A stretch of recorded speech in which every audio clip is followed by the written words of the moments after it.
भारत देश में ज़मीन के मामले में वक्फ की जमींदारी अकल्पनीय रूप से बहुत बड़ी है। इसमें लगभग 4 मिलियन पंजीकृत संपत्ति और लगभग 6 मिलियन एकड़ भूमि शामिल है। भारतीय रेलवे और रक्षा विभाग के बाद भूमि का तीसरा सबसे बड़ा स्वामित्व वक्फ बोर्ड के पास है। वक्फ एक्ट पर पहला कानून 1923 में बनाया गया, जिसमें बोर्ड को कोई विशेष अधिकार नहीं दिए गए। इस अधिनियम का बनाने का मकसद बस यही था, अगर कोई मुस्लिम व्यक्ति अपनी संपत्ति अल्लाह को देना चाहता है तो वो अल्लाह को दे सकता है। उसके बाद समय समय पर इसमें संशोधन होते रहे।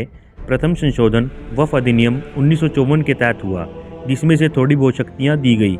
1984 के समय राजीव गांधी ने इसे विशेष अधिकार दिए, लेकिन 1995 में जब न्यू वक्फ एक्ट आया तब इसे बहुत सारी शक्तियाँ दी गई। 2013 में मनमोहन सिंह ने इसे संशोधन करके वक्फ बोर्ड की शक्तियों को बहुत बढ़ा दिया। वक्फ अधिनियम 1995 में जो हिंदुओं और संपूर्ण भारत के लिए बहुत ज़्यादा खतरनाक बनाता है, धारा 36 और धारा 40। इस प्रावधान में यह लिखा है कि वक्फ बोर्ड किसी भी संपत्ति को, चाहे वह किसी की निजी हो, समाज की हो या किसी ट्रस्ट की हो, उस पर अपना अधिकार घोषित कर सकता है। धारा 40(1) यदि किसी व्यक्ति की संपत्ति को वक्फ संपत्ति घोषित किया जाता है तो उसे उस ऑर्डर की कॉपी तक देने का कोई प्रावधान नहीं है। यदि आपने उसके खिलाफ 3 साल के अंदर अपील नहीं की तो वो ऑर्डर फाइनल हो जाएगा। धारा 52 और धारा 54, जो व्यक्ति वक्फ संपत्ति घोषित हो जाएगा उसके बाद अगर वो उस भूमि पर रह रहा होगा तो उसे अतिक्रमण वाली भूमि माना जाएगा, मतलब उसके बाद वो भूमि वक्फ बोर्ड की हो जाएगी।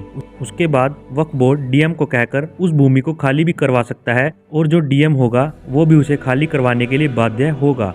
वक्फ बोर्ड पूरी तरह से एक मजहबी संस्था है जो मजहब के आड़ में भू माफिया में परिवर्तित हो गई है।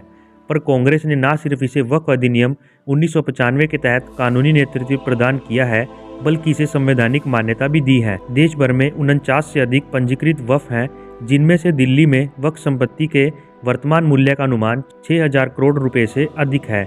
जल्द से जल्द ऐसे कानूनों को खत्म कर दिया जाए जो राष्ट्र के लिए खतरनाक हैं।